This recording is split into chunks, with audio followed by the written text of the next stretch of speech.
이동형의 뉴스 정면 승부. 이동형의 뉴스 정면 승부.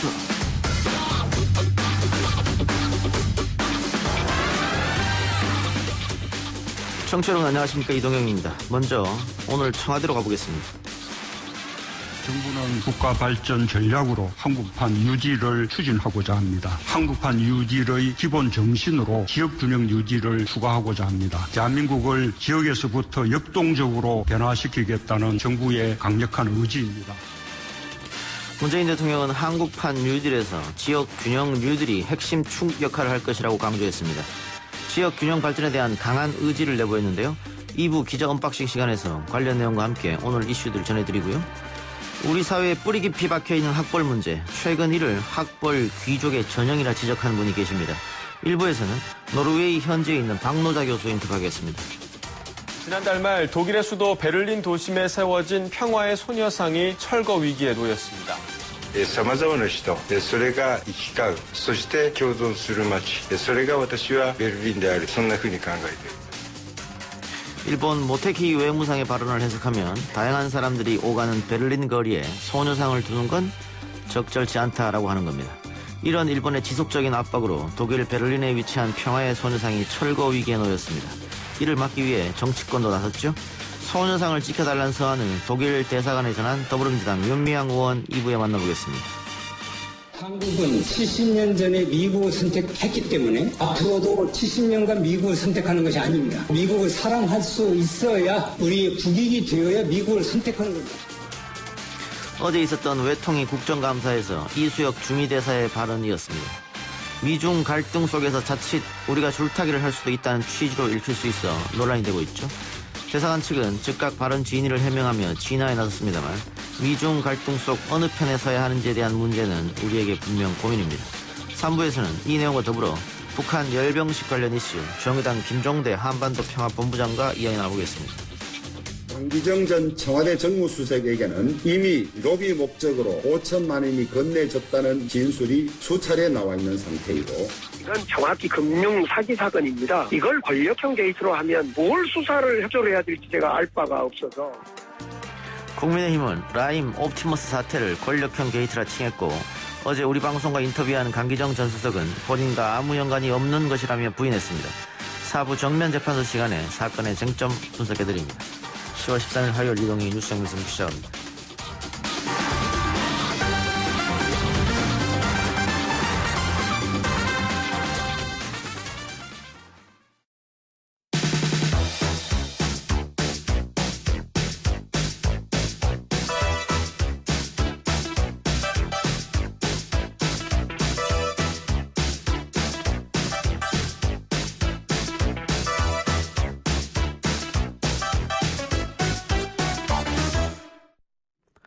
우리 사회에 만연한 학벌주의 문제, 오늘 인터뷰는 이 이야기로 시작하겠습니다. 과거 보수정당의 한 의원은 대통령은 대학 나온 사람이 돼야 한다, 이런 말을 하기도 했죠. 최근 의사들의 파업 과정에서는 전교 1등 의사와 공공의대 의사를 비교했다가 여론의 문매를 맞기도 했습니다. 기생충 연구하는 한 교수는 문재인 대통령을 향해서 공부 못하는 학생의 전형이라고 말하기까지 했는데, 이걸 학벌 귀족의 전형으로 일관하는 분입니다. 노르웨이 오슬로대 박노자 교수 연결하겠습니다. 교수님 나와 계십니까? 네, 안녕하십니까? 예, 지금 노르웨이 계시지 않습니까? 네, 아쉽게도 그렇습니다. 네. 한국 가고 싶지만요. 예, 유럽 코로나 사태는 어떻습니까? 지금은 한국보다는 한층 더 심각합니다. 예. 지금은 제2 물결, 제2 전파 중이고요. 노르웨이는 다른 유럽 국가에 비해서 양호한 편이긴 하지만 급속도로 다시 확산하고 있는 건 현실입니다. 외신에서 K방역, 한국의 방역에 대해서 극찬하는 기사가 쏟아졌는데 교수님이 밖에서 보실 때 어떤 것 같습니까, 실제로? 그러니까 한국은 모범 사례라고 볼 수 있는 부분이 상당히 큽니다. 예. 그러니까 록다운 정체적으로는 모든 경제를 마비시키는 대신에 일단 그 확진 경로를 추적해서 아픈 사람만 이렇게 뽑아서 치료하는 방식은 뭐 역시 세계에서 주목을 받아온 거는 사실이고 뭐 자랑스럽게 생각합니다. 개인의 자유를 너무 억압하는 거 아니냐 이런 반론이 있는 것 같아요. 유럽에서는 그래도 한국을 바라보면서. 그 그거는 이제 유럽인들의 오만이라 할까, 아하. 그리고 이제 편견들이 섞인 부분이 있는데, 사실 예. 경제 전체를 마비시키는 것보다는 그 확진 경로를 추적하는 것이 개인한테도 정치한테도 훨씬 더 유리하고 좋은 것입니다. 예, 알겠습니다. 본격적으로 오늘 할 이야기 나눠보죠. 학벌주의 얘기를 좀 해볼 텐데, 단국대 서민 교수가 공부 못하는 학생의 전형이 문재인 대통령이다, 이런 글을 두고 교수님께서 학벌 귀족의 전형이다, 이런 평가를 하셨습니다. 어떻게 이런 말씀이 나오셨나요? 그러니까 이런 발언에서는 사실 아마 노르웨이 같은 나라에서는 나올 수조차 없는 발언이라고 생각합니다. 예. 노르웨이에서는 그런 발언은 차별주의로 바로 문제시 될 것입니다.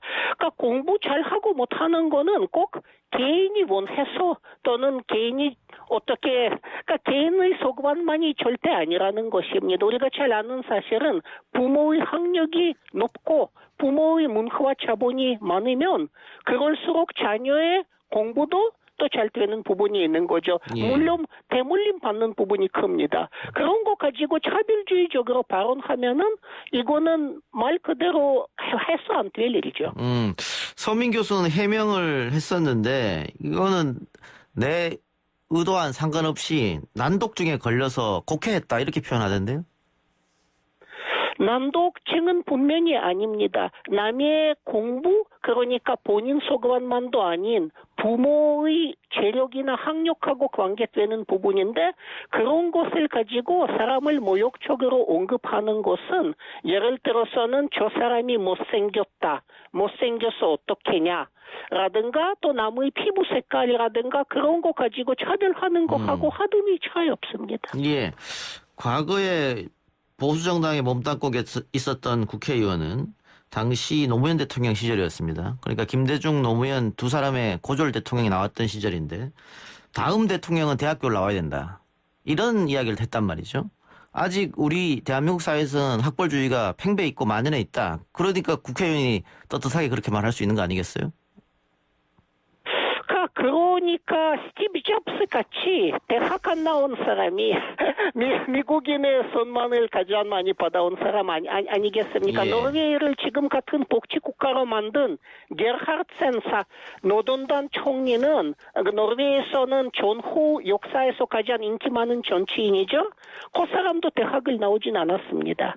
그러니까 있을 수 없는 말들이에요. 지금 보시면은요, 대한민국 국회에는 고졸 출신은 한 명밖에 없습니다. 예. 고졸이 이렇게 많은 나라에서 말이죠. 예. 그게 다수를 대표하지 않는 국회가 된다는 겁니다. 최근에 전교 1등 의사 논란도 알고 계시죠? 네, 알고 있는데 정말 한심하다는 생각밖에 들지는 않습니다. 예. 이게 그런데 과연 한국만의 문제인가? 그 한중일 동양 3국은 이런 현상이 좀 있는 것 같은데, 유럽과 비교하면 어떻습니까? 그러니까 유럽 같은 경우에는 그래도 전후 역사에 있어서는 사민주의 역사, 복지국가 역사가 있어서 그 학력이 짧은 다수의 노동자들을 이런 방식으로 몰아세우고 차별하고 모욕하기가 조금 더 힘듭니다. 네. 물론 여기에서도 프랑스의 유명 학교 출신 정치인, 영국의 옥스브리트 출신 정치인, 이런 학벌 카스트 제도가 전혀 없지 않아 있는데, 근데 예를 들어서 스칸디나비아 같은 경우에는 대학 사이의 위기의 소열이 존재하지는 않습니다. 그러니까 그 부분은 사민주의 정권 때 그래도 평등화시켰습니다. 예. 그런데 뭐 우리는 고졸 대통령이 두 사람이나 배출됐습니다만 아직도 좋은 대학을 나와야지만 대접받는 사회고, 월급 많이 받는 직장에 들어가고 그렇단 말이죠. 그러니까 사실은 그래서 헬조선이니 뭐니 이런 이야기 나오는 이유 중에 하나는 학력이 나의 진로를 결정짓고 내 학력을 결정짓는 게 결국 부모의 재력이 상당한 몫을 차지하는 겁니다. 사교육 등등이. 그래서 한국의 권력기관에 있는 사람들 보면 50%에서 70%는 스카이 출신들인데 이건 사실은 나머지 국민에 대한 차별이고 있을 수 없는 일이죠. 그런데 이거를 바꾸기 위해서는 뭐 한두 해 뭐 해서 될 건 아닌 것 같은데, 교수님이 생각하실 때 이런 학벌 철폐할 수 있는 그런 방안이란 게 있을까요? 몇 가지가 필요합니다. 하나는 국공립대학 통합 네트워크 도입부터 필요합니다. 그러니까 서울대 아니고 국공립대학 제19호, 제19번 이렇게 해서 모든 국공립대학은 통합 네트워크처럼 운영하는 거 하나고요. 또 하나는 지방대학 출신, 비명문대 출신을 위한 할당을 늘리는 거. 예. 그러니까 그 대학 출신, 비차별 대학 출신들을 훨씬 더 많이, 특히는 공립기관, 이라든가 국가기관에 뽑아주는 것, 장기적인 노력이 필요합니다. 예. 한두 해 가지고 할 수 있는 일 아니에요. 그렇죠. 그런데 교수님 말씀처럼 뭐 국공립대를 프랑스 1대학, 2대학처럼 그렇게 한다 그러면 기득권들이 상당한 반발을 할 텐데요. 그러니까 의사 파업도 그렇지 않았습니까? 방발하죠. 그때도 방발했고요. 예. 우리가 그런 방발에 맞설 수 있는 자세가 돼야 합니다. 예산을 하고 맞서야 합니다. 예, 알겠습니다. 교수님께서 문 대통령의 치적도 평을 해주셨던데 방역에는 A나 B를 줄 수 있고 대북 정책은 B나 C 정도 될 거다. 대북 정책에 이렇게 박한 점수를 준 이유는 어디 있습니까? 대북 정책에 있어서는 우리가 진전이 많이 안 되는데, 물론 문 대통령만을 우리가 탓할 수가 없습니다. 예. 미국이 주도한 유엔 제재가 있는데 한국 대통령이 함부로 어길 수 있는 건 아니에요. 예. 그것까지는 알고 있는데, 그러면 경제 제재가 막지 않는 인도적 교류라든가 민간 교류, 인척 교류, 문화 교류 이런 부분에 우리가 조금 더 많은 노력을 견주했으면 좋았을 텐데 그런 게 잘 안 돼서 아쉽기는 합니다. 미국의 눈치를 좀 봤다 이렇게 해석해도 될까요? 그러니까 너무나 지나치게 미국 눈치를 보는 게 아닌가라는 질문을 충분히 제기할 수는 있습니다. 알겠습니다. 자, 종전선언 관련해서도요. 대통령은 종전선언에 대한 의지를 몇 차례 강하게 피력했습니다만 보수 언론가와 야당에서는 종전선언하면 나라 망한다 이런 이야기를 하고 있단 말이죠. 교수님의 종전선언에 대한 생각은 어떻습니까? 저는 당연히 해야 하고 조속히 해야 한다고 생각하고 제가 문 대통령의 대북 정책에 대해서 대단히 근전적으로 생각하는 근거 중에 하나는 바로 이것입니다. 당연히 전쟁을 끝내야 합니다. 전쟁해서 우리가 얻을 게 아무것도 없고 잃을 게 정부입니다. 예. 자, 교수님이 뭐 한국에 계실 때도 마찬가지였습니다만은 한국 내 갈등이 굉장히 심합니다. 남북 갈등부터 시작해서 지역 갈등, 세대 갈등, 뭐 이념 갈등, 요즘은 뭐 젠더 갈등까지 이제 생겨지고 있는데요. 이런 갈등을 해결해야 하는 것이 정치권의 역할인데 뭐 요즘 국회 상황을 보면 정치권에서조차 갈등을 조장하는 것처럼 보인단 말이죠. 이런 갈등을 없앨 수 있는 또 방법 같은 거 그런 것도 한번 교수님 생각해 보셨을 것 같아요. 우리가 합의해야 하는 부분이 있습니다. 예. 제가 보기에는 우리 국민적 합의가 필요한 사안이 두 가지인데요. 하나는 차별 방지, 차별 금지입니다. 예. 그러니까 차별 방지법이 필요한 거죠. 예. 그리고 또 하나는 복지국가입니다. 그러니까 분배.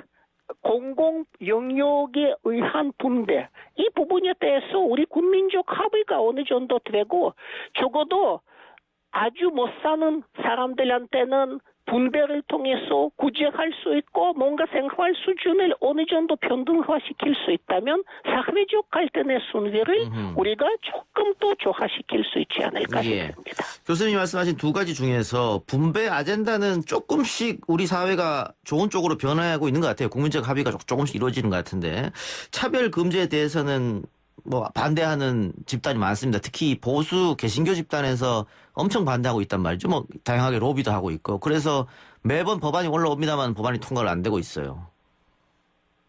그게 사실은 그들한테도 불리합니다. 지금 예를 들어서는 방역과 관련해서 수많은 사람들이 기독교인들을 오히려 역차별하는 경우가 벌어집니다. 그러니까 기독교인 때문에 방역이 안 지켜진다든가 오히려 기독교인들도 사실은 이런 집단 몰림의 희생이 될 수가 있는데 사실은 설득을 해야죠. 설득을 해야 된다. 예, 알겠습니다. 네. 코로나 때문에 교수님 한국 오고 싶어도 못 오셔서 어떡합니까? 저도 하고 있습니다. 오시면 또 격리해야 될 테고. 거죠. 그렇죠? 네. 예, 알겠습니다. 네네, 그거는 아무래도 일천도 있고 해서 조금 어렵습니다만 저도 여건만 드리면 반드시 꼭 도환을 하고 싶습니다. 예, 한국 오셔서 저희 방송에 한번 나와주시기 바랍니다. 감사합니다. 감사합니다. 예, 오늘 인터뷰 고맙습니다, 교수님. 감사합니다. 네. 예, 불러주셔서 감사합니다. 고맙습니다. 지금까지 노르웨이 오슬로대 박노자 교수였습니다.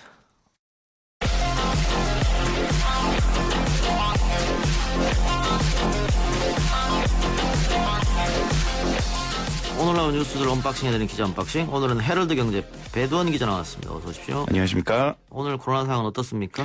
예, 사회적 거리두기 1단계 전환 이틀째죠. 오늘 1일 신규 확진자 수가 안타깝게 다시 세 자릿수로 올라섰습니다. 오늘 0시 기준으로 1일 신규 확진자 102명 늘어서 누적 24,805명이 됐고요. 지난 7일이죠. 그 이후 엿새 만에 100명을 다시 좀 넘어선 겁니다. 닷새 연속으로 100명 아래를 유지하면서 사실 좀 이렇게 굉장히 기분이 좋았는데 1단계 전환했던 첫날이죠. 어제 100명에 좀 육박을 하더니 이틀째인 오늘은 100명을 넘어버린 겁니다. 신규 확진자 102명 가운데 지역 발생이 69명, 해외 유입이 33명이었고요. 지역사회에 감염된 것으로 이제 보는 이 지역 발생 확진자 수는 어제랑 같았습니다. 그러니까 결국에는 해외 유입 많았군요. 예, 좀 늘어난 거고, 주요 감염 사례를 보면 가족, 지인 모임이나 의료기관을 고리로 한 집단 감염이 확산하는 양상입니다.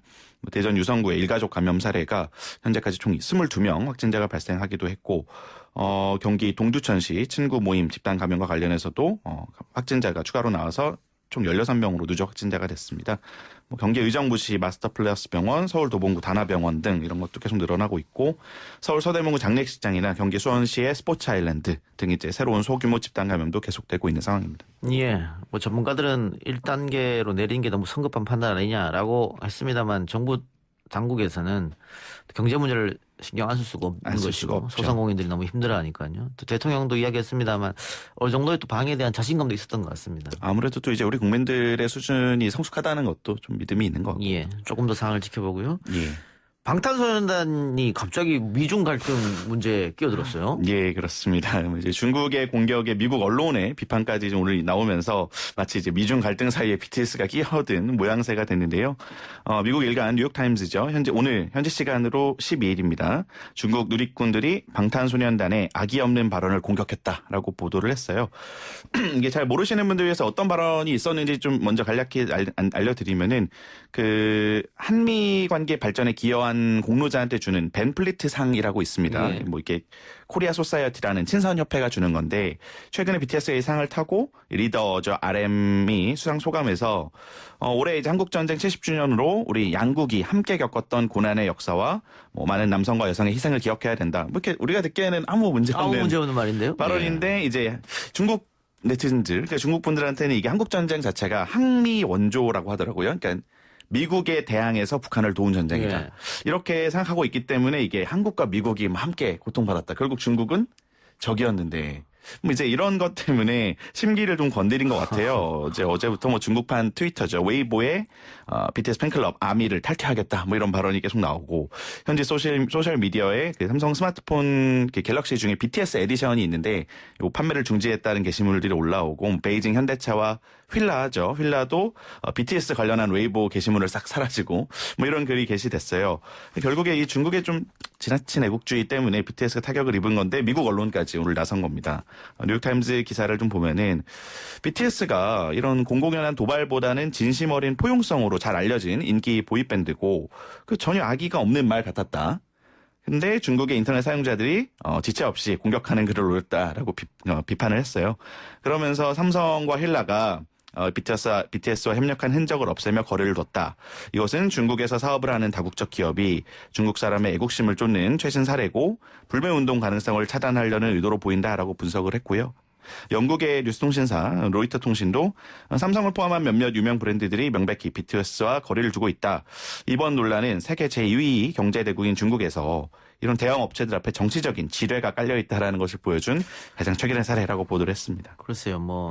중국 네티즌들은 그럴 수도 있겠습니다만 항구시보에서 BTS 비판 기사를 실어서 더 논란이 된 거잖아요. 그렇죠. 관영 매체. 근데 시끄러우니까 삭제했더라고요, 기사를.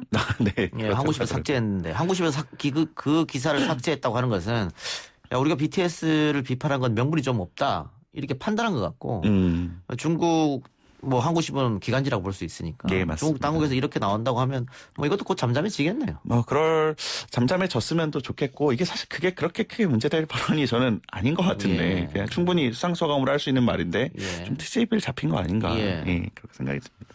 알겠습니다. 국감 이야기도 해보죠. 오늘 국감에서는 국방위가 주목을 많이 받았다고 하는데 BTS 관련해 갖고 어떤 얘기가 나왔다면서요? 예, BTS 병역 연기, 병역 특례 이런 걸로 지금 한창 말이 많았는데 오늘 앞서 이제 국감 업무보고 자료를 통해서 병무청이 대중문화예술 분야 우수자의 징집, 소집, 연기 등을 골자로 하는 병역법 개정을 추진 중이다라고 밝혔었는데요. 그러니까 병역 특례, 정확하게는 병역 연기인 거고요. 오늘 국감 자리에서도 이 BTS를 비롯한 대중문화예술인의 입영 연기 가능 연령의 상한선을 최대 만 30세까지 검토하고 있다라고 밝혔습니다. 모종화 병무청장은 입영을 연기할 수 있는 연령은 상한선까지 고려하고 있다. 그래서 이런 활동할 수 있는 연령을 고려해서 상한선으로 입영을 연기토록 할 것이라고 말을 했는데요. 현재 병역법에 따른 입영 연기가 연령으로 만 30세고 한데 이 대상 자체가 대학생, 대학원생 이렇게 한정돼 있잖아요.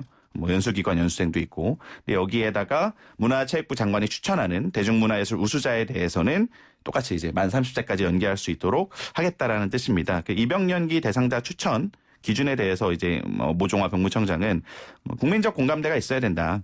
가장 높은 수준의 추천 기준을 만들 것이다라고 말을 했고 또 형평성 문제가 아주 중요하기 때문에 형평성 있는 높은 수준의 추천 기준을 마련하겠다라고 강조를 했습니다.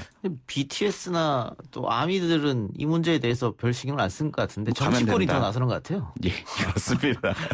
시간이 되면 가겠죠. 예. 근데 이제 워낙 이제 인기를 많이 끌고 있다 보니까 그렇게 되는 것 같습니다. 유승준 씨에 대해서는 입국 금지가 계속 유지돼야 한다 이런 말이 나왔네요. 예, 모종화 병무청장이 유승준 씨 입국 금지에 대한 국민의힘 이차익 의원의 질문에 우선 한국 사람이 아니라 미국 사람은 스티브 유라고 이렇게 초장부터 강조를 하면서 병무청 입장에서는 입국이 금지돼야 된다라고 답을 했습니다. 본인이 병역 의무를 스스로 이탈했고 또 국민한테 이행하겠다고 누차 약속했음에도 거부했다. 입국해서 만약에 연예계 활동을 하면은 지금 이 순간 병역 의무를 하는 장병들의 상실감이 얼마나 크겠냐라고 설명을 했고 이런 질의도 있었어요. 범죄를 저지른 외국인도 추방당한 지 5년 뒤에는 재입국이 가능한데 이 유승준 씨를 영원히 한국에 못 오게 하는 게 좀 과도한 거 아니냐 이런 의견이 있다라고 하지만 단호했습니다. 그런 의견 알고는 있지만 신성한 병역 의무를 수행하는 게 더 중요하다. 법원에서 판단하겠지만 병무청 입장에서는 입국이 계속 금지돼야 한다라고 생각한다고 거듭 밝혔습니다. 국민 감정이라는 게 또 있으니까요. 정무위에서는 여권 인사들의 연루 의혹이 제기되고 있는 라임 옵티머스 사건이 주요 쟁점이 됐습니다. 예, 자세한 거는 이따 4부에서도 자세히 다룬다고 해서 여야가 어떤 입장으로 맞서고 있는지 위주로만 간략하게 설명을 좀 드릴게요. 일단은 금융위원회 이런 게 정무위원회에서 소속돼서 하는데 일단 라임 사건, 옵티머스 사건 두 자산운용사의 일종의 금융사기 사건이라고 보시면 되는데요. 야권에서는 여권 인사들이 연루가 돼 있다. 권력형 금융사기다라는 의혹을 꾸준히 제기해온 사건이기도 하고요. 국민의힘 측은 오늘 여권의 유력 잠룡이죠. 이낙연 민주당 대표, 이재명 경기도지사가 이번 사태에 연루됐을 가능성을 계속 부각을 시켰습니다. 주호영 원내대표가 오늘 국감대책회의에서 어제 이낙연 대표가 이제 실체가 불분명한 의혹이 제기됐다라고 발언한 것을 잡고 이게 여당 대표가 실체가 불분명한 의혹이라고 단정하고 예단하는 게 섣부르다. 이게 마치 여당 대표가 나서서 가이드라인을 주고 그런 것 같은데 보탤 일이 아닌 것 같다라고 반박을 했고요. 정무위 간사인 성일종 국민의힘 의원도 라디오에 나와서 이낙연 대표 같은 경우도 물품이 같다는 거 아니냐. 본인들께서 억울한 게 있으면 자연스럽게 해소하면 될 것이다라고 말을 하면서 이재명 경기도지사를 향해서도 겨냥을 했습니다. 최근에 최동욱 전 검찰총장하고 만났던 사실이 밝혀졌다라고 했는데 이게 어떤 옵티머스 고문단에 최동욱 전 검찰총장이 참여를 했는데 여기에서 이재명 지사하고 만나서 뭔가 이렇게 한 거 아니냐. 두 사람 다 이재명 지사, 최 전 총장 모두 만난 건 인정했는데 특정 사업에 대한 언급은 없었다고 해명을 했는데 어쨌든 재차 의혹 제기를 하고 나선 거고요. 아무래도 두 유력 잠룡을 이제 좀 겨냥을 하면서 짧게는 내년 재보선 또 길게는 내후년 대선 국면까지 끌고 가겠다. 권력형 게이트로 좀 쟁점화하겠다라는 의도가 깔린 것으로 보여집니다. 예, 검찰이 조사를 하고 있으니까 곧 실체가 드러나겠죠. 예. 문재인 대통령이 한국판 뉴딜 정책의 핵심 축으로 지역 균형 뉴딜을 추가하겠다라고 밝혔습니다. 어떤 내용입니까? 예, 오늘 문재인 대통령이 청와대에서 전국 17개 시도 단체장들과 제2차 한국판 뉴딜 전략회의를 열고 이 같은 내용의 정책 방향을 발표했는데요. 튼튼한 안전망과 디지털 뉴딜, 그린 뉴딜에 더해서 한국판 뉴딜의 핵심 축으로 지역균형 뉴딜을 추가하겠다라고 밝혔습니다. 그러면서 대한민국을 지역에서부터 역동적으로 변화시키겠다라는 정부의 강력한 의지라는 설명이 이어졌고요. 구체적으로 보면은 이제 포스트 코로나 시대에 사실 국가 발전 전략으로 문재인 정부가 제시한 게 한국판 뉴딜인데 디지털 뉴딜도 나왔고 그린 뉴딜도 나왔고 여기에다가 지역 균형 뉴딜까지 추가해서 확대 발전시킨다라는 의미고요. 지역 균형 뉴딜 정책을 통해서 지역 주도의 창의적인 발전 모델을 창출하고 기존의 국가 균형 정책과 연계했던 완성도 높은 균형 발전을 견인하겠다는 게 문 대통령의 구상입니다. 규모가 일단 큰데요. 한국판 뉴딜 종합계획에 담긴 총 투자 규모가 160조 원이라고 해요. 근데 그중에 절반에 달하는 75조 원, 정확히 47%인데 75조 원 이상이 이 지역 단위 사업에 라는 게 문 대통령의 설명이고요. 그러면서 지역 경제 활력도 높이고 일자리 창출에도 크게 기여할 것이다라고 문 대통령의 기대감을 드러냈습니다. 오늘 또 재밌었던 게 야당 아까 17개 시도 광역단체장들이 모였다고 했는데 야당 소속 광역단체장이었던 우리 원희룡 제주지사가 또 이 문재인 대통령의 뉴딜을 공개 지지하는 발언을 해서 좀 주목을 받기도 했어요. 대통령이 큰 관심을 가져주시는 그런 그린 뉴딜을 제주가 적극 지지한다. 라고 하면서 대한민국의 미래가 제주에는 이미 와 있다라고 발언을 했고요. 이재명 지사 같은 경우는 공공 배달에 믿지 않습니까? 경기도의 대표적인 뉴딜 사업으로 소개를 하면서 이미 경기도형 디지털 뉴딜이 정부의 한국판 뉴딜과 맥을 같이 한다라고 강조를 했고, 정리를 좀 하자면은 문 대통령은 이제 인근 지자체들끼리도 협력을 해서 초광역권으로 죄송합니다. 지역 균형 뉴딜을 추진하는 것도 경쟁력을 키우는 좋은 방안이 될 것이다. 또 이렇게 이런 지역 균형 뉴딜 사업에 적극적으로 인센티브를 제공하는 등 재정적 지원을 아끼지 않겠다라고 강조를 했습니다. 알겠습니다. 지역 균형 발전은 문재인 정부의 국정 과제 중에 하나이기 때문에 신경 쓸 수밖에 없겠죠. 맞습니다. 하나만 더 맞춥시다. 파리바게뜨가 감자 농가와의 상생을 위해서 감자빵 제품을 내놨는데 이게 춘천의 한 소상공인 제과점 제품을 베꼈다. 예. 이런 논란이 있습니다. 예, 그렇습니다. 파리바게뜨가 최근에 이제 코로나 여파로 수요 감소에 시달리는 감자 농가하고 상생을 한다는 취지에서 감자빵이란 거를 한정 수량으로 출시를 했었어요. 시작은 좋네요. 예, 그렇습니다. 근데 이제 한 누리꾼이 자신의 아버지가 운영하는 베이커리의 제품과 유사하다는 주장을 SNS에 올리면서 논란이 이제 불거진 겁니다. 이제 보면은 파리바게뜨가 만든 감자빵이 외관으로 보나 캐릭터 모양으로 보나 우리 감자빵과 너무 닮았다. 대기업으로서 사회적 역할을 하신다면은 이 판매를 멈추고 소상공인하고 상생해 달라라고 썼고. 이게 사실 저도 공교롭게 지난 주말에 춘천을 다녀오면서 감자빵을 사 먹었었거든요. 여기서 여긴 것 같아요. 진짜 맛있긴 하더라고요. 파리바게뜨 거를 제가 먹어보진 않았는데 사진으로 봤을 때는 똑같다. 굉장히 똑같다고 할 수는 없지만 유사한 느낌이 납니다. 아니, 우리 대기업에서 이런 소상공인들이 이런 제품을 개발하고 메뉴 개발하는데 굉장히 시간이 많이 들었을 거 아니에요. 그렇겠죠. 그럼 정상적인 절차를 거쳐서 이거를 좀 적정한 대가를 주고 사든가. 근데 이게 저작권이 있거나 이런 거는 아니니까 이렇게 쉽지가 않은 거 아니 그래도 협의를 하면 되니까. 그렇죠. 그런데 이렇게 무단으로 쓰고 논란이 되니까는 판매 중단한다. 이게 과연 옳은 일인가 싶어요. 근데 이제 파리바게뜨 운영하는 SPC 그룹 측은 이제 언론 인터뷰를 보니까 감자빵의 레시피가 이미 널리 알려져 있어서 표절은 아니다라고 이제 반론을 그러면서도 이제 해당 업체 항의가 있었고 상생을 위해서 이제 좋은 뜻으로 기획한 제품인 만큼 대승적 차원에서 판매 중단을 결정했다라고 설명을 했는데 이게 사실 잘 모르겠습니다. 일단 논란이 커진 것 자체가 마칼럼니스트 황교익 씨가 페이스북에 좀 이 글을 공유를 하면서 확산이 된 건데 그러니까 이제 감자 농가와 상생만 생각하면서 이 작은 빵집하고 상생은 생각하지 않았던 것이냐라는 비판이 나온 거고. 예, 지금 포항 덮죽집의 메뉴도 또 여기도 어제 표절을 해서 프랜차이즈로 만들어서 논란이 됐었는데. 맞습니다. 배 기자 이야기처럼 이게 과연 식품을 레시피 같은 거요. 이런 것들을 어떻게 할 수 있느냐. 그런 문제가 있기 때문에 이런 일이 자꾸 벌어지는 것 같아요. 상표권 등록이라든가 특허 등록이 안 되니까 그렇죠? 맞습니다. 이게 댓글들 제 네티즌들 반응 봐도 크게 잘못된 거냐 이미 다 이런 거 많지 않느냐라는 분들도 있어요 분명히. 근데 또 이제 이거를 수년간 고민해서 만든 어떤 소상공인 분들한테는 상실감이 어마어마하겠죠. 이게 내일이라고 생각하면 뭔가 좀 구체적인 방법이 나와야 될 거 아니에요. 알겠습니다. 오늘 기자 언박싱 여기까지만 해서 수고하셨습니다. 고맙습니다.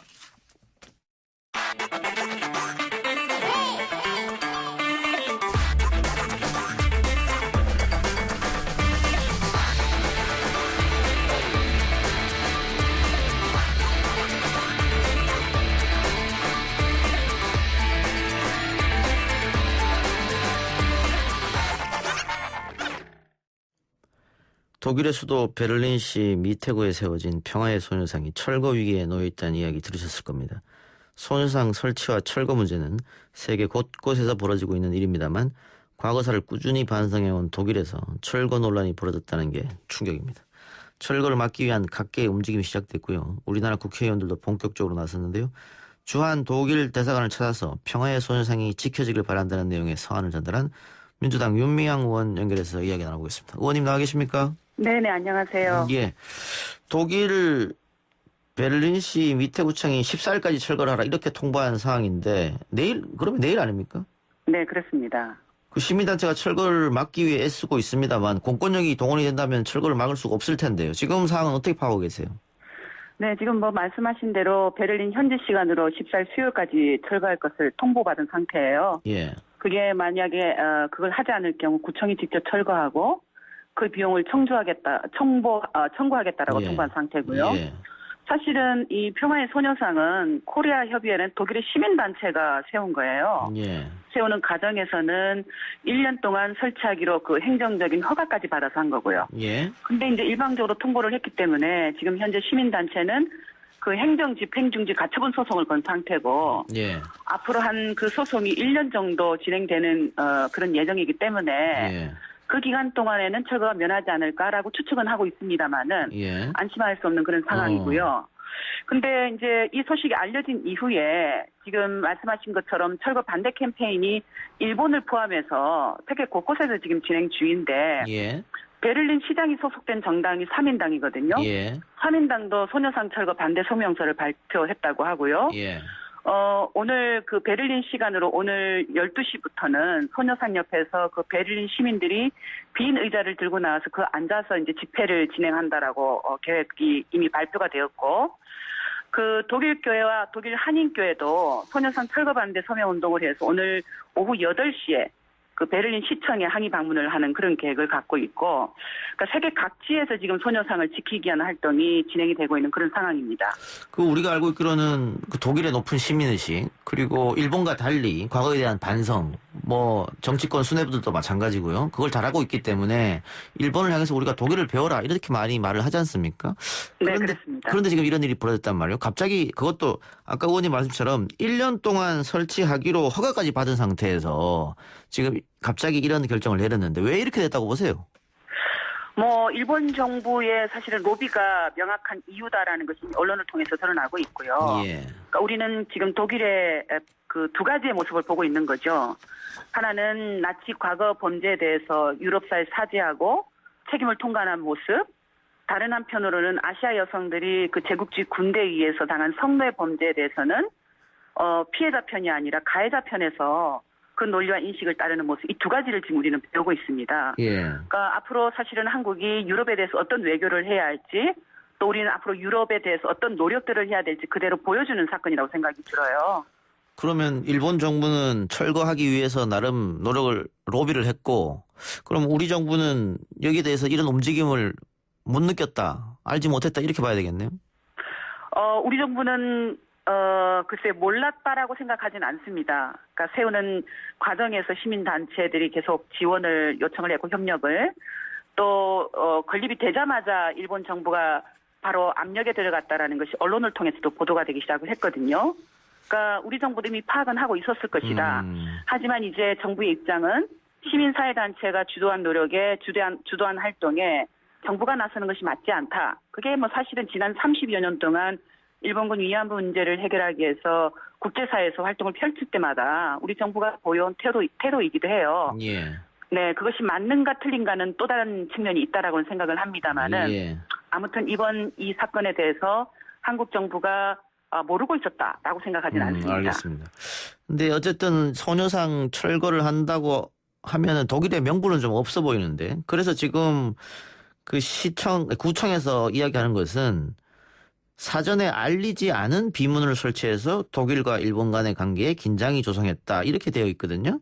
네, 그렇습니다. 그 비문 내용이 어떤 건데요? 비문은 굉장히 상식적인 거예요. 보통 어떤 비가 만들어지면 그 비에 대한 이름표가 붙게 됐잖아요. 예. 이건 무슨 비다라는. 그러니까 제2차 세계대전 때 일본군 성노예 피해자가 된 아시아 여성들을 기억하고, 또 1991년 8월 14일 침묵을 깬 피해자들의 그 활동을 기리고 뿐만 아니라 그 무력 분쟁하의 성폭력 피해의 재발 방지를 위해서, 그러니까 즉 평화를 위해서 이 소녀상을 세운다라는 내용이 거기에 기록이 되어 있어요. 예. 그리고 마찬가지로 독일 분들이 그 소녀상의 모습에 대해서 잘 모르기 때문에 단발머리라든가 또 주먹이라든가 또 발 뒤꿈치를 들고 있는 모습, 나비, 새, 빈 의자 이런 모습에 대해서 작가가 이것은 무엇이다라고 설명하는 설명문이 들어가 있는 거예요. 그러니까 그것에 대해서 문제 제기를 하는 것은 상식적으로 정말로 이해가 되지 않는 거죠. 설치할 당시에 그 비문이 없었고 나중에 추가된 겁니까? 그러면? 아니요.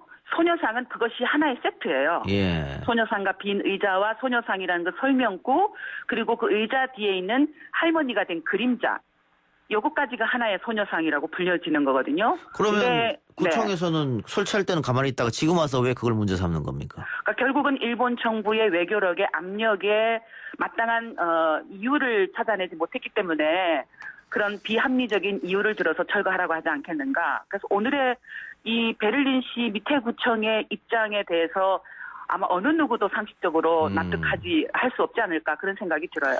근데 뭐 일본 내에서 뭐 소녀상 전시회 관련 이런 것들도 다 취소됐었고 지금 독일뿐만 아니라 미국에서도 소녀상 철거 주장이 계속되고 있는데 만일 독일에서 한번 이렇게 철거되게 되면 이게 혹시나도 도미노처럼 다른 곳에서도 철거되지 않을까 그런 우려가 좀 되는데요. 사실은 독일이 참 그동안 많이 어려웠어요. 지난 30여 년 동안. 예. 지금 미국에서도 그 캘리포니아의 평화의 소녀상이 세워질 때 일본 정부가 소송까지 했습니다. 그 철거하기 위해서. 예. 근데 일본 정부가 졌어요. 또 호주 시드니의 소녀상이 세워질 때는 어떻게 반대를 했냐면은 호주도 국가인권위원회가 있거든요. 예. 국가인권위원회에다가 호주의 소녀상이 세워지는 것은 일본에 대한 인종차별이다라고 반대를 했습니다. 하지만 실패했어요. 예. 그래서 지금 세계 곳곳에 호주라든가 캐나다라든가 미국 등 여러 도시에 소녀상이 세워져 있습니다. 근데 이제 독일도 사실은 프랑크푸르트에도 올해 3월 8일에 세워졌어요. 예.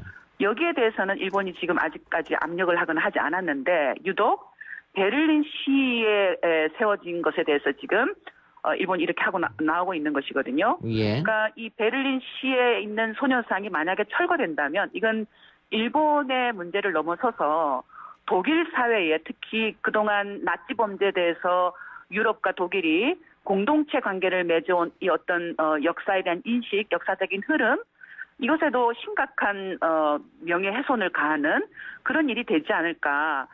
이 어떤 교훈을 독일이 심각하게 받아들여야 된다. 그런 생각이 듭니다. 예. 그 소녀상을 지켜달라는 항의 서한을 주한 독일 대사관에 보냈지 않습니까? 네, 그렇습니다. 독일 대사관 입장은 확인했습니까? 역시 뭐 외교적인 입장이기 때문에 이 문제를 한일 간의 문제라고 한일 간의 갈등의 문제로 되어 있는 것에 대해서 참 자신도 안타깝게 생각한다. 하지만 이제 베를린시의 밑에구청 같은 경우도 독일은 연방국가잖아요. 예. 그래서 설치를 허가하거나 철거할 때 독일 정부가 개입하지는 않았다. 예. 라는 점을 들면서 역시 앞으로도 어떻게 그 독일 정부가 뭔가 압력을 가하거나 하긴 어렵지만 이 문제가 표현과 또 예술의 자유라는 측면에서도 또 뿐만 아니라 평화와 여성 인권의 가치라는 측면에서도 수호되어야 되는 문제이기 때문에 관심을 갖고 이 국회의원 113명이 전달한 서한을 독일 정부에 잘 전달하겠다라는 입장을 확인할 수 있었습니다. 뭐 어찌됐든 뭐 관련 내용은 본국으로 보고는 되겠죠. 네, 그렇다고 생각을 합니다. 예. 우리 정부도 적극적으로 나서야 된다 이런 이야기도 있는데요. 의원님 생각 어떠세요? 네, 그동안 한국 정부는 사실은 투트랙 외교를 계속 주장을 해왔어요. 투트랙 외교라는 건 경제라든가 안보라든가 이런 외교와 달리 그 외교와 또 인권과 평화 그런 외교를 투트랙으로 진행을 한다라는 것이었거든요. 근데 국민과 해외에 있는 동포 사회가 이런 투트랙 외교에 대해서 불신을 갖는 이유가 뭐냐면은 경제, 안보 등의 외교를 지나치게 눈치를 보면서 인권과 평화 문제를 진행하는 것이 아니라 방관해 오지 않았느냐 하는 불신이 있기 때문이라고 생각을 하거든요. 그러니까 이 명확한 원칙, 경제와 안보도 중요하지만 인권과 평화 외교도 원칙적인 입장에서 정확하게 정부가 전해야 된다고 생각합니다. 그러니까 그것을 제대로 해 나간다면 그 길이 보일 거라고 생각하고요. 무엇보다도 이 평화의 소녀상 문제는 해외에 있는 한인 동포 사회가 굉장히 노력을 해서 지난 거의 20여 년 동안 노력을 해와서 세운 거거든요. 예. 근데 이게 지금 탄압을 받고 있는 거잖아요. 여기에 더 이상 방치하거나 방관하는 것이 아니라 물론 지혜가 필요하다고 생각을 합니다. 어떤 방식으로 또 특히 그동안 유럽 사회에 한국 정부가 해왔던 외교적인 그러니까 축적의 노력들, 경험들 그걸 토대로 해서 지혜를 짜서 잘 진행을 해야 된다고 보고요. 저는 오늘 면담을 하면서도 느낀 건데 국회의원들의 그런 국제적인 외교가 참 필요하겠구나. 정부가 할 수 없는 것, 국회의원들이 그 나라에 독일의 국회의원들과 연대하면서 이런 일이 있었을 경우 독일의 국회의원들이 독일 정부에게 평화와 인권 원칙에 입각한 그런 메시지들을 전할 수 있도록 그리고 전시 성폭력 피해 재발 방지라는 세계가 안고 있는 공통의 과제를 함께 노력해 갈 수 있도록 하는 그런 활동들이 필요하겠구나 하는 생각을 좀 갖게 되었습니다. 알겠습니다. 의원님 시간이 없어서 오늘 인터뷰 여기서 마무리하겠습니다. 네, 고맙습니다. 감사합니다. 지금까지 더불어민주당 윤미향 의원이었습니다. 아 글쎄 안 들려 들을 뉴스 없어 아무 뉴스도 귀에 들어오지 않아 듣고 또 들어도 들을 뉴스 없어 만든 게 이프로야 이동영의 뉴스 정면 승부 YTN 라디오 이동영의 뉴스 정면 승부 3부 시작합니다. 한국이 70년 전 미국을 선택했기 때문에 향후 70년도 미국을 선택해야 하느냐, 국익이 돼야 미국을 선택하는 것이다. 국회 외통위 국정감사 답변 도중 나온 이수혁 주미대사의 이 말 한마디에 보수 언론은 당장 해임하라는 제목의 사설까지 쓰면서 비판을 하고 있습니다. 한미 동맹의 근본을 흔들었다는 이유지요. 국제사회 패권을 놓고 미중 갈등이 격화된 상황인데요. 미국과 중국은 서로 한국을 향해 자신을 선택하라고 압박하는 상황입니다. 정의당 김종대 한반도 평화본부장과 이야기 나눠보겠습니다. 본부장님 나와 계십니까? 네, 안녕하세요. 네, 안녕하십니까? 네. 자, 이수혁 대사가 세운 한미 동맹에 대한 기준, 의원님께서는 어떻게 들으셨습니까? 글쎄, 물은 위에서 아래로 흐른다 같은 당연한 말씀입니다. 예. 네, 순리와 원칙을 얘기하신 거고, 그리고 항상 국제정치에서 동맹을 얘기할 때는 공동의 이익, 공동의 가치, 그러면서 동맹의 역할은 무엇인가 이런 것들을 끊임없이 토론하는 게 미국 문화거든요. 예. 그러니까 가장 미국적인 이야기를 했다. 그런 점에서는 누구보다도 한국에 내놓으라 하는 동맹파다운 얘기라고 저는 판단합니다. 예. 그러니까 미중 갈등이 있는 상황에서 제가 봤을 때도 교과서적인 대답을 한 게 아닌가 그렇게 싶은데. 예. 제가 오프닝에서도 말씀드렸습니다만 당장 해임해야 된다 이런 기사까지 나왔기 때문에 제가 질문을 드려봤거든요. 예. 지금 논란이 되니까 이수혁 대사도 한미 동맹을 강력히 지속해야 된다는 취지로 말한 거다 이렇게 또 정정했단 말이에요. 글쎄 저는 우리 정치의 수준이 드러나는 대목이라고 생각하거든요. 예. 미국 내에서만 해도 동맹에 대해서 많은 다른 견해를 가진 또는 관점이 다른 사람들이 무수한 논쟁을 하거든요. 그런데 왜 우리는 이런 이야기를 마치 어떤 도덕적으로 접근을 하는가. 예. 이것은 국민의힘이 동맹을 수단이 아니라 목적으로 보고 있기 때문입니다. 그런데 동맹이 목적인 국제관계는 존재하지 않습니다. 예. 그런데 항상 동맹을 신성시하고 목적화함으로써 그렇게 이야기하는 우리 사회의 이런 어떤 기류. 저는 이걸 검은 머리의 미국인이라고 이야기하고 싶어요. 그러니까는 지금 보수 언론에서 하는 말은 주미 대사가 한 발언이 중국에 경도되었다. 그렇게 해석될 수 있다. 이런 취지거든요. 전혀 그런 게 아니란 말씀이죠.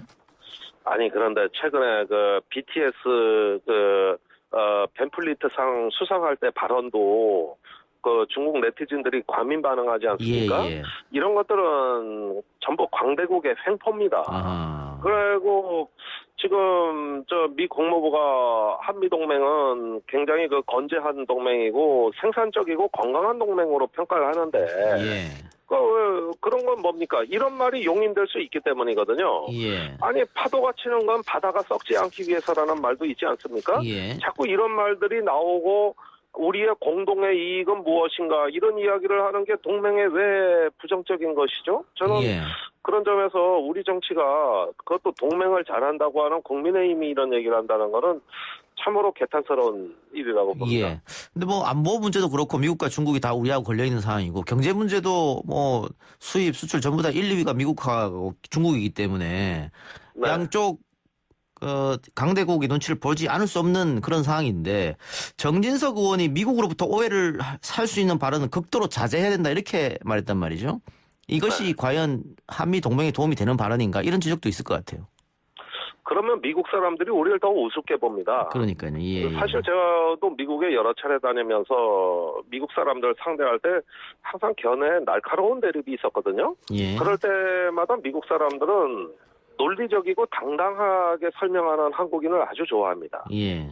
그런데 가면은 무조건 명함 내밀고 거기서 무슨 잘 보이려고 노력하고 뭔 상이라도 하나 탈락을 하고 이런 사람들이 오히려 미국 사람들로는 비굴해 보이면 싫어해요. 예. 그 대표적인 예가 꽤 시간은 지났습니다만은 위키리크스에 보면 우리나라 정치인이 찾아가서 막 잘 보이려고 정보도 퍼다주고 또 미국의 친화적인 얘기를 할 때 미 본국에 보고하는 보고서에는 저 사람은 무슨 정치적 다른 의도가 있는 것 같다. 자기 나라 이익을 저버리면서 나한테 이런 얘기를 해주는 이유가 의심스럽다. 이게. 이런 게 미국적 사고예요. 그러니까 우리가 미국을 제대로 한다는 건 뭐냐 하면은 그 위키리크스의 전문에 나오는 얘기 그대로입니다. 그리고 이명박 대통령형 이상득 전 의원이 나는 뼛속까지 친이고 친미라 그랬거든요. 예. 그거 미국 본국에 여기 한국 대사관이 보고할 때 좋게 썼겠습니까? 더 나쁘겠습니다. 예. 그러니까 예. 나의 이익이 무엇인지 따져보겠다. 그리고 앞으로의 미국과 같이 해야 될 요인이 무엇인가 따져보겠다. 그러면 미국은 그럼 내 생각은 이거다. 이렇게 나오는 문화란 말이에요. 예. 근데 아까 의원님 그러니까, 말씀하세요. 그러니까 결국은 비굴함과 동맹은 양립할 수 없다. 우리가 과거 어떤 주변 4대 강국에서 이렇게 지정학적 위기를 많이 겪은 나라에서 자기의 이익을 제대로 설명하지 못하고 당당하지 못하다가 겪은 아픔이 얼마입니까? 예. 이런 점에서 보면은 이수혁 대사의 발언을 문제 삼을 것이 아니라 우리에게 동맹은 무엇인가 이렇게 좀 건강한 공론의 장으로 간다면은 오히려 이 논의는 저는 이 시대에 꼭 필요한 논의고 특히 미국의 대선으로 앞으로 담론의 공백이 예상되는 시기에는 반드시 한번 우리가 더 확장시켜 논의해야 될 영역이라고 생각합니다. 알겠습니다. 이수혁 대사의 발언에 대해서 미 국무부가 한미 동맹을 극도로 자랑스럽게 여긴다 이렇게 얘기했습니다. 그리고 의원님도 지금 방금 건강한 동맹이라고 미국에서 다 얘기하고 있다라고 말씀하셨잖아요. 네. 그런데 트럼프 정부 들어서서 방위비 분담금 터무니없이 인상하고 더 달라고 그러고 이런 거 보면 과연 한미 동맹이 예전과 같느냐 이런 지적도 있어요. 그러니까 그런 치열한 어떤 거래와 협상, 그다음에 이익의 어떤 배분을 놓고 논쟁할 줄 아는 관계. 예, 이러면서 우리가 트럼프의 방위비 분담 협상을 증액 요구를 지금까지 비토해왔고 또 거부해왔지 않습니까? 예. 이런 부분이 저는 오히려 미국의 민주당으로 하여금 트럼프한테 또 동맹한테 너무 함부로 하지 마라 이런 태도를 이끌어냈잖아요. 예.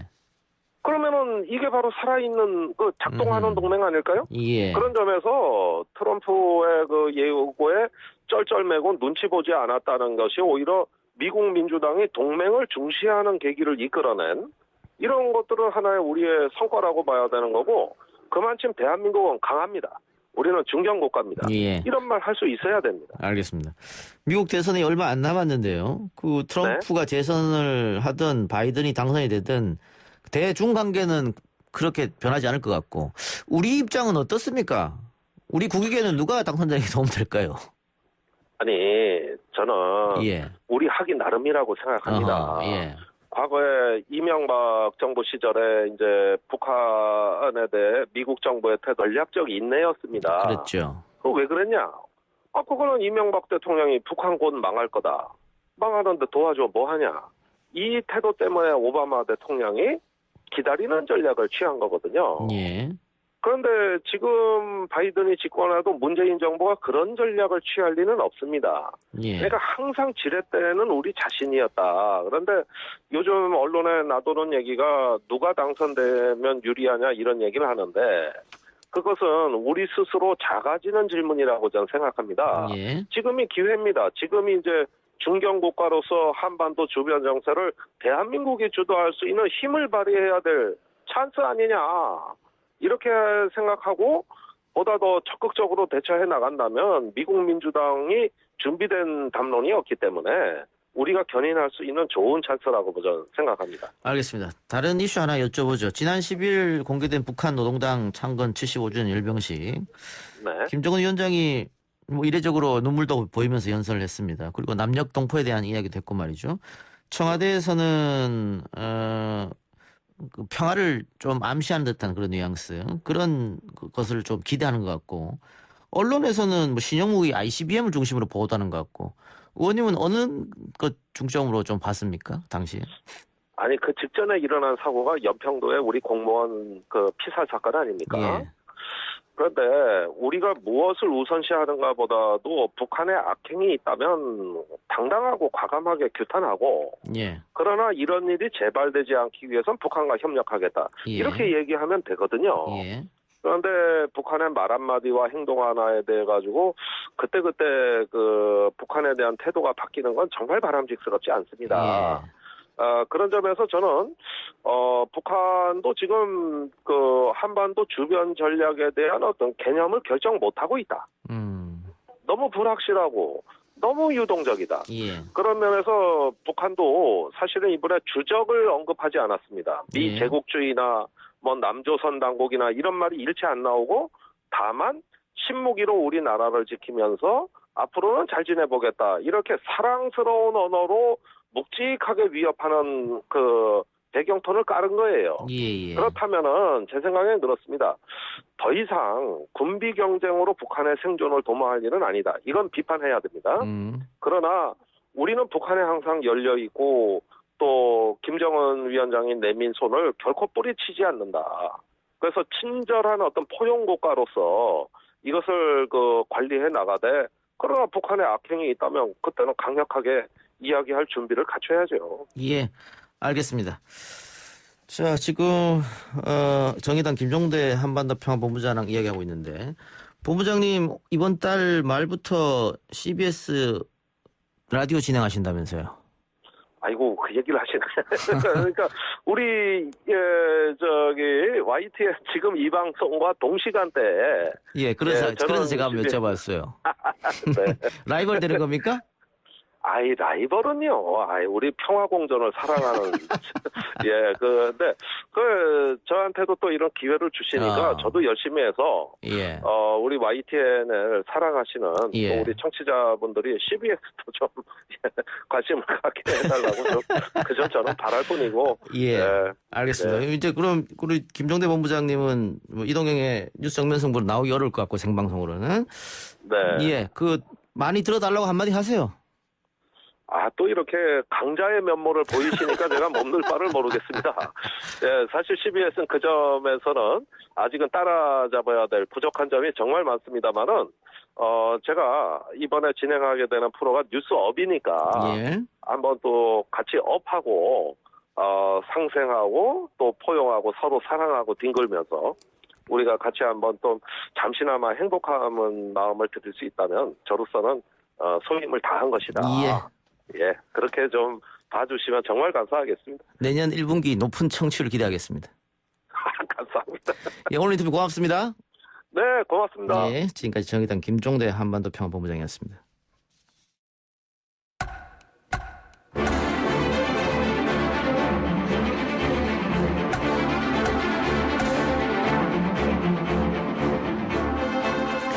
YTN 이동의 뉴스 정면 승부 4부 시작합니다. 매주 화요일 스튜디오를 법정으로 순간 이동시켜주는 두 분, 김윤호 변호사, 장윤미 변호사 나왔습니다. 어서 오십시오. 네, 안녕하세요. 안녕하세요. 라임 옵티머스 사태 정관계 인사들이 연루됐다. 이러한 의혹이 계속 제기되고 있는데, 우선 이 사건의 개요와 쟁점 먼저 짚어주시죠. 라임 사태, 옵티머스 사태. 네, 그 라임 펀드부터 말씀을 드리자면, 라임 같은 경우는 일단은 좀 펀드 구조 자체를 뭐 장단기 만기 구조를 잘못 맞추고 뭐 이렇게 만들었었는데 무역금융 펀드부터 문제가 발생하거든요.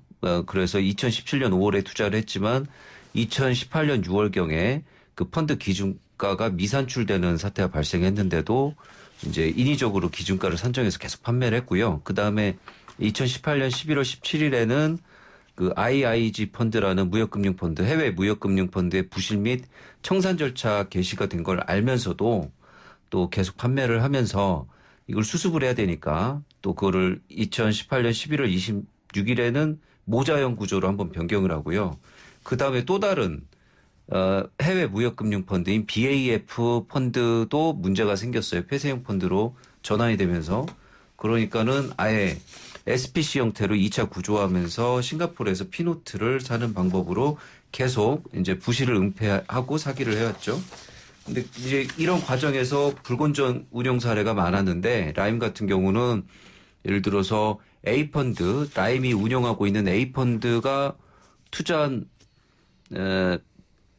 그 법인에서 손실이 발생하면 자기가 운용한 또 다른 B 펀드에서 또 다른 회사에 사모사치를 인수합니다. 그러면 그 회사를 시켜서 그 B 펀드 자금으로 A 펀드의 부실 전환사채를 뭐 매수하는 이런 방식으로 돌려막기네요. 쉽게 말하면. 돌려막기를 한다거나 또 D 펀드에서 E 펀드의 비시장성 자산을 직접 매수할 수 없으니까 다른 운용사 펀드에 가입하고 그 펀드가 E 펀드의 비시장성 자산을 매수하는 방법으로 자금 지원을 한다던가 근데 이제 결정적으로 그냥 이렇게 잘해보려다가 불건전 운용을 했다 이러면 또 모르겠는데 결국 일부 임직원들은 업무 과정에서 특정 코스닥 법인 전환사채에 투자하면 큰 이익 발생이 확실해질 것 같으니까 임직원 전용 펀드를 설정해서요. 거기에 임직원만 투자를 하고 그 펀드가 다른 운용사의 펀드에 가입을 하고 그 다른 운용사 펀드가 다시 처음에 목표했던 그 법인 전환사채를 저가에 매수해서 수백억 원의 부당이득을 취득하는 등등 개인적인 그러니까 직무 관련 정보 이용 금지 위반이라던가 이런 부분들이 있었습니다. 그런데 이제 옵티머스 같은 경우는 처음부터 안전자산에 투자한다. 그러니까 비교적 우리가 금리를 높게 줄 수는 없다. 낮은 금리를 준다면서 안전하게 공공기관 매출 채권에 투자하겠다고 했지만 실제로는 그런 데 투자한 적이 없고 그 사모사채 같은 데 투자를 하면서 그 사모사채 또한 또 단순 도관체로 역할을 해줘서 부동산 개발이나 단순 대여금, 비상장 주식 이런 데 투자를 했다가 그게 전부 다 이제 손실이 발생하게 됐습니다. 쉽게 얘기하면 펀드를 만든다. 돈을 주세요. 불려드릴게요. 해놓고는 다 휘저었겠다는 거잖아요. 네, 그렇습니다. 그러니까 일종의 사기인데.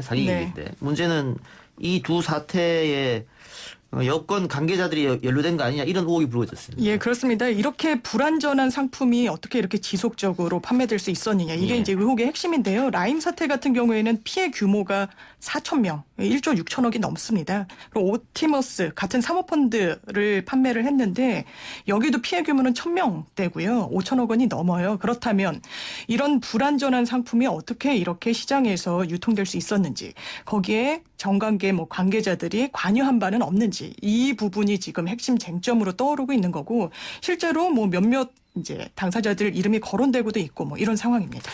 지금 라임 사태 관련해서는 기동민 의원, 강기정 수석 이렇게 이름이 오르내고 있는 거죠. 오르내고 있는 건데 김봉현 전 스타모빌리티 회장이 구속됐는데 라임 사태 주범으로 꼽혀서 이 사람은 정치권과 연관이 없는 사람이고 광주 MBC 사장 출신인 스타모빌리티 대표 이모 씨, 이 사람이 이제 정치권과 연관이 좀 있어서 과거에 인연을 맺었기 때문에 김봉현 전 회장이 이전 대표를 통해서 정치권에 로비한 게 아니냐, 이런 거예요. 이런 건데 일단 기동민 의원 같은 경우에는 나는 금품을 받은 적이 전혀 없다. 이렇게 지금 얘기하고 있어요. 강기정 수석도 마찬가지고.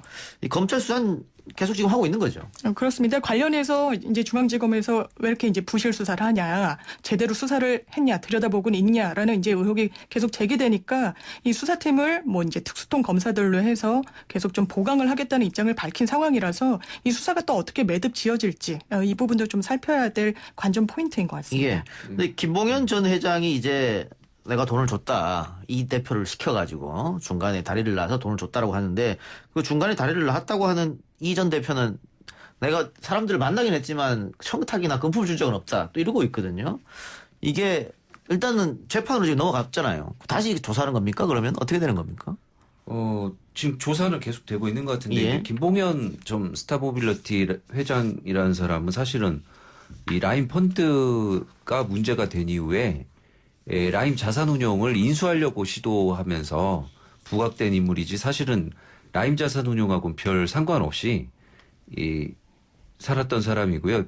다만 이제 그 스타모빌리티라는 데서 한 300~400억 정도로 횡령을 했어요. 근데 그것만 해도 사실은 한 10년 이상 형이 나올 것 같았는데 이제 라임 사태랑 관련이 돼가지고 자신이 구속되면서 이제 다른 사람 이름들을 계속 얘기를 하면서 자신에 대한 어떤 검찰의 선처를 바라는 그런 지금 상황인 것 같은데요. 기동민 의원도 이 구속 초기에 언급을 해서 저게 양복 준 거가 보도가 되고 그 이후에도 계속 돈 줬다고 하는 진술을 한 걸로 알려져 있는데 이제야 뭐 수사를 하겠죠. 하고 또 그 이상호 전 후보였나요? 그분은 이미 구속이 된 것 같고요. 그 다음에 이번에 법정에서 강기정 수석이 언급이 된 것 같은데 사실 뭐 일부 구속된 분들이 나오고 있는데도 이분들에 대해서 수사가 진행되지 않았던 거는 뭐 이모 전 스타모빌리티 대표 같은 분들이 중간에서 내가 전달을 안 했다라고 하기 때문에 그 직접 전달하거나 직접 그 자리에 있었던 사람이 아닌 김봉현 전 회장 말만 듣고 수사를 진행하기는 어려운 그런 측면이 있었기 때문이 아닌가 그렇게 봅니다. 예. 어제 저희 방송하고 인터뷰한 강기정 전 수석도 단 1원도 받지 않았고 청와대는 돈을 받을 수 없는 구조다. 들어올 때 그 다 소지품 검사를 하기 때문에 어떻게 5천만 원이 되는 돈 들고 들어오냐 말이 안 된다. 이렇게 얘기했단 말이죠. 그러니까 이거를 뭐 재판에서 아마 혹은 또 수사로 밝혀내야 될 텐데 쉽지는 않을 것 같아요. 예, 그렇습니다. 왜냐하면 지금 김봉현 전 스타모빌리티 회장한테 의존하는 게 굉장히 좀 많아서 그래요. 이 공판정에 증인으로 출석을 해서도 내가 직접 줬다라고 하면 본인이 체험한 사실이니까 그 신빙성이 높을 텐데 내가 이 전 대표 그 광주 MBC 사장 출신이라고 지목된 그 사람을 통해서 강기정 대표에게 돈을 전달했다. 그리고 그 앞에서 뭐 전화를 해서 금감원과 관련해서 잘 일이 풀리도록 하겠다고 했다고 하더라. 이건 본인이 체험한 사실이 아니라서 이거는 근데 그 정말 돈을 전달했다고 지목되는 당사자는 부인하고 있기 때문에 이 부분은 상당히 좀 사실관계를 증빙하기가 좀 어려워 보이는 부분입니다. 정확한 워딩은 줬다라고 생각한다 이렇게 얘기했단 말이죠. 예, 그렇습니다. 그래서 검찰에서 수사를 밝히기가 쉽지 않을 것 같은데 일각에서는 거짓말할 이유가 있느냐 뭐 이렇게 얘기도 합니다만은 최근 그 KBS 시사식 직격 보도를 보면 과거 서울예술종합학교 김민성 이사장이 내가 신계륜 의원 등등 뭐 여러 명의 당시 야당 의원들에게 돈을 줬었다. 김재윤 의원 등 신하경 의원도 마찬가지고. 근데 출소하고 나서 미안하다. 이런 전화를 했다는 거거든요. 세 사람은 처음부터 끝까지 돈 받은 적이 없다고 했고 그래서 검찰 수사의 문제점을 그 방송에 지적하는 거였었는데 뭐 여러 가지 일이 있기 때문에 이런 사안들이 있기 때문에 쉽게 한쪽 말을 들어서 판단하기는 좀 어렵진 않겠냐. 또 증거가 있어야 되는데 이거 어쨌든 만약에 사실로 입증되더라도 뇌물사건이기 때문에 뇌물사건은 증거가 없잖아요. 찾기가 쉽지 않은 거 아니겠어요? 네, 원래 밀행성이 강하니까요. 예. 그런데 이거는 잘할 수 있을 것 같아요. 아까 장 변호사가 얘기했는 거. 김상조 실장에게 직접 전화를 했다. 청와대에서 강기정 수석이 보는 앞에서 이 대표가 보는 앞에서 이거는 뭐 수사하면 나올 수 있는 거잖아요. 왜냐하면 강기정 수석은 전화한 적이 없다고 얘기했으니까. 그렇죠. 전혀 없다고 하는데 본인은 내가 김상조 실장한테 전화를 했다는 얘기를 들었다라고 했는데 이게 이제 소송법상으로는 전문 증거라고 해서 이게 누군가 어떤 체험을 한 사람으로부터 내가 들었다라고 하는 건 그 자체로는 증거 능력이 없고요. 그 체험한 사실을 법정에 불러 정말 그런 사실이 있느냐라고 해야 되는데 지금 이 사실관계가 구멍으로 남아 있기 때문에 이 부분도 사실 입증하기가 말씀하신 대로 쉽지는 않아 보입니다. 반면에 강기정 전 수석은 어제 남부지검에 김봉현 씨를 위증과 명예훼손으로 고소한 상태입니다. 조선일보와 조선일보 기자들도 허위사실 유포로 고소한 상태고요. 그럼 이 부분도 이 명예훼손 부분도 허위사실 유포 명예훼손 위증 부분이기 때문에 이것도 검찰이 수사해야 되는 거 아니에요? 수사는 고소를 했으니까 할 텐데 김봉현은 뭐 나는 이 대표한테 들은 대로만 얘기했다라고만 하면 사실은 뭐 이걸 가지고 실제로 입건을 해서 기소하기는 쉽지 않은 내용이긴 합니다. 근데 기본적으로 아까 말씀드린 이상호 전 후보나 그 청와대 행정관 같은 경우는 구속 수사하는 등 상당한 수사를 협의가 있으면 다 진행을 해왔거든요. 증거가 있는 거는. 근데 지금 강기정 수석이나 기동민 의원에 대해서 별로 진행된 게 없다는 내용, 진행된 게 없는 거는 사실 증거가 별로 없기 때문인 것 같아요. 제가 봤을 때는. 네. 그래서 뭐 검찰이 수사를 뭐 의도적으로 늦추거나 안 하고 있거나 그런 상황은 절대 아닌 것 같습니다. 다른 사람들은 구속됐으니까. 자, 그리고 옵티머스 문제. 옵티머스는 이혁진 전 대표가 창업한 회사인데 지금 도피 중입니까? 그렇습니다. 미국에 지금 도피 중입니다. 근데 여기 도피할 때 뭐 정치권이 도왔다 이런 얘기입니까? 그러면? 그래서 국감에서도 이 부분이 좀 논란이 됐는데요. 왜 수사 중인 사람이 어떻게 해외로 이제 도피할 수 있었느냐? 그러니까 출국 금지 조치가 제대로 됐느냐? 아니면 출국 금지 조치를 했다가 잠시 뭐 풀어주는 어떤 부분이 있었던 거 아니냐 뭐 이런 의혹 제기가 있었는데 이제 추미애 장관은 지금 신병 인도가 진행 중이기 때문에 뭐 구체적인 사실관계를 오픈하기는 어렵고 다만 어떤 편의를 봐주기 위해서 수사를 뭐 방해할 목적에서 뭔가 개입이 있었던 건 사실이 아니라는 취지로 답변을 했습니다. 그런데 이 옵티머스 관련해서 민원만 여러 차례 들어왔는데 금감원이 제대로 살펴보지 않았다. 그리고 NH투자증권과 대신증권 등에서 이 펀드를 판매를 했는데 특히 NH투자증권에서 많이 판매를 했고 이게 상품 제안서를 받고 얼마 지나지 않아서 투자가 바로 결정됐기 때문에 이것도 뭔가 특혜가 있었던 게 아니냐 이런 의혹까지 불거지고 있는 것 같아요. 지금 국감장에서.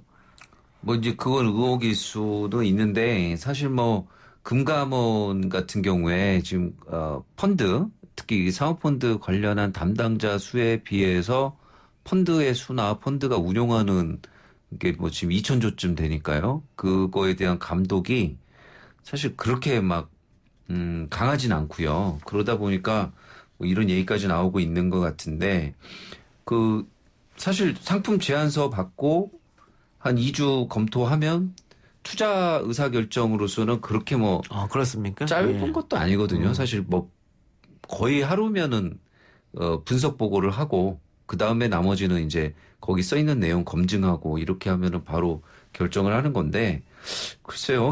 뭐 그랬다고 해서 뭐 바로 그렇게 단정할 수는 없겠지만은 특혜가 있는지 없는지는 어쨌든 엄밀하게 조사를 해봐야 되는 부분인 것 같습니다. 근데 지금 국감장에서 논란이 되는 문건이 하나 있어요. 이게 옵티머스 김재현 대표가 지난 5월에 작성한 문건인데 제목이 펀드 하자 치유 관련입니다. 하자가 있다는 건 자신도 알고 있는 것이고 어떻게 이걸 메꿀 것이냐. 근데 거기 관련된 내용이 게이트 될 것 같다 이런 우려. 그렇기 때문에 이 문건을 봤을 때는 뭔가 정치권과 관련된 게 아니냐 이렇게 볼 수 있는데 금감원장 이야기 그리고 오늘 추미애 법무장관 이야기는 조작된 문건이다. 쉽게 설명하면 사기꾼이 자기 살라고 조작한 문건이다. 이렇게 얘기한 거죠? 네. 그렇게 볼 수 있는 측면이 또 분명히 있죠. 이 문건 내용은 말씀하신 대로 정부 여당 관계자들이 수익자로 이 펀드에 좀 참여를 하고 있다. 그래서 이게 문제가 불거지면 이게 권력형 비리, 게이트로까지 범죄를 소지가 다분하다. 이런 건데 이게 그렇다면 그 실체나 구체적인 뭐 증거나 뭐 기타 등등이 나와야 될 텐데 사실 말씀하신 대로 나온 게 거의 없습니다. 그렇기 때문에 이 문건을 어느 정도나 이제 믿어야 할 것인지 이게 정치권의 정쟁의 소재로는 뭐 소모될 수 있을지언정 정말 어떤 법정에서 유효한 증거로까지 기능하는 그런 문건인지 그 부분에 대해서는 상당히 물음표가 쳐지는 상황입니다. 일단 왜냐하면 기본적인 동기가 이 옵티머스 같은 경우 라임이랑 또 다릅니다. 아까 말씀드린 대로 투자처가 안정적인 공공기관 매출 채권이라고 했는데 거기에 들어간 돈이 거의 없다는 거거든요. 그런 정도로 처음부터 아예 기망에 의해서 운영된 펀드다 이런 얘기까지 듣고 있는데 그런 사람들이 만드는 문건이라는 점에서 이 작성 동기가 우리 뒤에 실세가 있으니까 우리 건들지 마라는 어떤 감독기관이나 수사기관에 대해서 어떤 위협용으로 작성됐을 수도 있거든요. 또 다른 기망을 위한. 예, 그래서 뭐 이런 말들이 나오고 있는 것 같습니다. 예.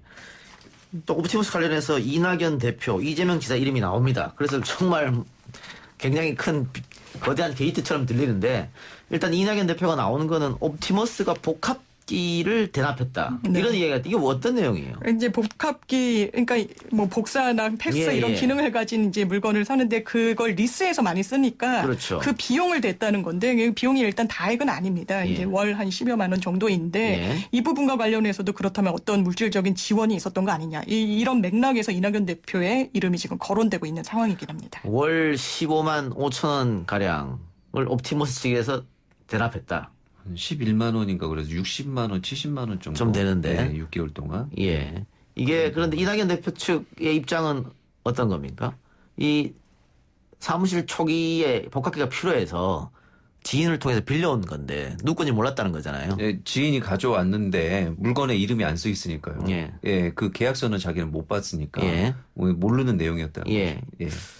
그래서 이게 게이트로 연결될 것 같지는 않습니다. 월 11만 원, 뭐 60 얼마 이걸 대납해줬다는 게 단순 실수로 보이는데 어쨌든 뭐 야당에서는 이용하고 싶겠죠.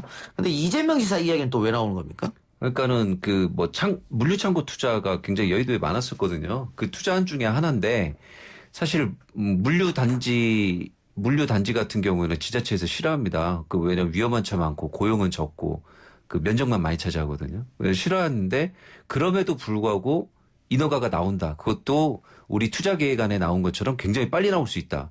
왜?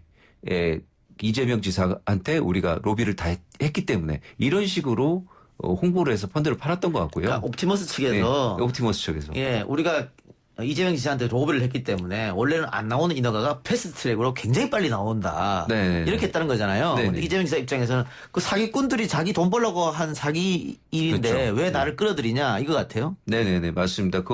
거기에서 내가 언급이 돼 있긴 했지만 그거는 그쪽에서 일방적으로 하는 얘기지 그 절차상 광주시라든가 중앙에 다 협의 절차를 거쳐야 되는데 기본 6개월인데 그게 말이 되느냐 이렇게 항변을 하신 거고 거기 써 있기는 무슨 최동욱 고문이 경기지사 만나 인허가 문의 이렇게 돼 있지만은 그것도 지인들과 함께 만나는 자리에서 청탁 없이 뭐 지나가는 얘기로 한 것 같다. 뭐 이 정도 최동욱 그 변호사도 그 정도 지금 해명을 한 것 같습니다. 옵티머스 고문이 최동욱 전 총장이었던 모양이죠? 예, 문제가 되기 전까지 고문을 하고 있다가 언론 보도가 나오자마자 고문해서 사퇴한 걸로 그렇게 알려져 있습니다. 예. 어쨌든 뭐 국민들이야 강기정, 뭐 이재명, 뭐 이렇게 이낙연 이름이 나오니까 이거 뭔가 있는 게 아니냐. 네, 어마어마하게 느껴지죠. 야당은 지금 특검하자고 하고 있죠? 네, 완전 특검이 거의 뭐 야당한테는 맞는 카드 같이 활용이 되는 것 같은데 일단 특검 어려울 것 같습니다. 본회의 통과를 해야 되는 문제도 있고 과반 출석의 과반 의원이 또 찬성을 해야 되는 뭐 절차적인 문제도 있을 뿐만 아니라 이 고위 공직자의 그런 비위 사실이 어느 정도 혐의가 윤곽이 드러나야 사실 특검 추진도 힘을 받는 건데 지금 그런 단계로는 좀 보기가 어렵기 때문에 사실상 정치적인 정쟁적인 소지로 이 특검 카드를 꺼내든 게 아닌가 이런 생각 듭니다. 뭐 월 11만 원 대납했다라든가 혹은 이재명 이름을 어떻게 보면 팔고 다닌 거잖아요. 그렇죠. 그것 가지고만으로는 특검은 불가능하다 이 말씀이죠. 예, 그거는 뭐 할 만한 가치가 없죠. 예. 그래 어쨌든 국민의힘은 권력형 게이트다. 그러니까 특검을 해야 된다라고 주장하고 있고 민주당 측에서는 이거 어이없는 사건, 사기 사건을 야당에서 정쟁으로 활용하려 한다. 뭐 그런 이야기인 것 같습니다. 앞으로 수사는 어떻게 될 것 같습니까? 수사는 라임 같은 경우는 라임 임직원하고 김봉현 측인데 뭐 그쪽은 다 처벌이 되겠죠. 그리고 기존에 수사했던 그 이상우 전 후보나 청와대 행정관 또 이제 마무리 단계로 기동민 의원 정도 하면은 수사가 끝날 것 같은데 옵티머스는 이제야 금감원에서 중간 검사 결과가 7월에 나왔죠. 예. 그런데 전체적인 뭐 윤곽이 어떻게 될지 굉장히 오래 걸릴 것 같습니다. 오래 걸릴 것 같다. 그리고 뭐 처음부터 펀드 설정할 때 그 홍보했던 우리 투자처라고 홍보했던 것부터가 다 사실관계가 안 맞기 때문에 그동안의 거래가 전부 다 어떤 사기 행각일 수 있어서 그 전모가 밝혀지는 데는 상당히 오래 걸릴 것 같습니다. 네, 하나 더 해보죠. 나경원 전 의원 자녀들의 특혜 의혹 문제인데 그동안 고발만 13번 이루어졌고 고발인 조사도 있었습니다만 압수수색은 단 한 건도 없었다. 그래서 여당 측에서는 이게 뭐 검찰의 선택적 압수수색이냐 하면서 조국 전 장관하고 비교하는 것 같아요. 70군데 압수수색했는데 비슷한 사건인데 왜 나경원 전 의원에 대해서는 단 한 번도 압수수색을 하지 않느냐 이런 것 같은데 계속해서 검찰 수사가 이루어지지 않다가 최근에 좀 이루어진 것 같죠? 그렇습니다. 이제 나 전 의원이 공식적으로 좀 불만의 목소리를 제기할 정도로 이거 완전히 괘씸죄 걸린 거다. 이 정권에. 내가 정권 독주를 막으려다가 오히려 이렇게 피해를 보고 있다. 라고 하면서요. 추 장관은 이제 검찰이 면피성이라는 오해를 받을 수 있지만 절차에 따라서 필요한 수사를 진행하고 있다라고 했는데 이 면피성 발언이 왜 나온 거냐면 이 국감 앞두고 수사가 약간 속도를 내니까 이게 나경원 전 의원도 조사를 하고 있다. 이런 걸 좀 보여주기 식으로 수사하는 게 아니냐. 뭐 이렇게 읽힐 수는 있겠지만 사실 이제 정식적으로 수사가 진행되고 있다. 이런 입장을 내놨습니다. 예. 고발인 조사만 13차례 했는데 피고발인 조사가 없었다라는 것도 검찰은 오해를 살 수 있을 것 같긴 합니다. 이게 만일 일반인이었으면 이렇게 했겠느냐 이런 지적도 있을 것 같고요. 민주당은 나경원 전 의혹 관련해서 이 사건이 주임 검사만 5번이나 바뀌었다. 어떻게 이게 이례적인 일입니까? 그러니까는 카페 4명은 고발인 조사 정도만 하고 그 다음 검사한테 넘기고 가고 계속 그랬던 그래서 벌써 5명이 됐다는 건데 예. 인사이동만 기다리고 손을 안 댔다는 거죠. 그러니까는 어떻게 이렇게 손을 안 댈 수가 있는가라는 부분에 대해서 지적을 한 것 같습니다. 거기다가 사실 뭐 2020년 3월 6월에는 대한장애인체육회 및 문체부가 감사 결과를 발표했습니다. 그래서 그 스페셜 올림픽 코리아인가요? 그 재단의 15건의 비리와 부조리를 지적을 했고 6월 13일에는 서울대에서 그 나경원의 그 아들 제4저자 논문 저자 등재 취소 결정이 나온 것이 보도가 됐었는데도 불구하고 그러니까 객관적 자료가 나와도 그냥 별다른 진행을 안 했다라는 부분이 그 민주당에서 지적하는 부분인 것 같습니다. 아들 문제만 아니고 딸 문제도 있으니까요. 네네. 앞으로 검찰 수사 어떻게 이루어질 거라고 보십니까? 일단 압수수색을 했고 자료를 다 수집했기 때문에 감사 결과도 나왔으니까요. 이제 피고발인 조사를 해야겠죠. 피고발인 조사를 하고 나서 거기에 따라서 처분을 내리지 않을까 생각이 됩니다. 관련된 압수수색은 한 번 된 거죠. 네, 그렇습니다. 계속해서 기각되다가 예. 한 번 됐는데 그래서 이번 국정감사에서는 카르텔 아니냐. 그 나경원 의원과 나경원 의원의 남편이 다 판사니까 이게 검찰 거기다 또 법원 카르텔 아니냐. 이래서 뭐 또 국민의힘 장제원 의원이 너무 심한 거 아니냐 뭐 이렇게 발끈하기도 했는데 어쨌든 검찰 수사가 진행되니까 좀 지켜보도록 하겠습니다. 오늘 두 분 말씀 여기까지 듣겠습니다. 수고하셨습니다. 네, 감사합니다. 감사합니다.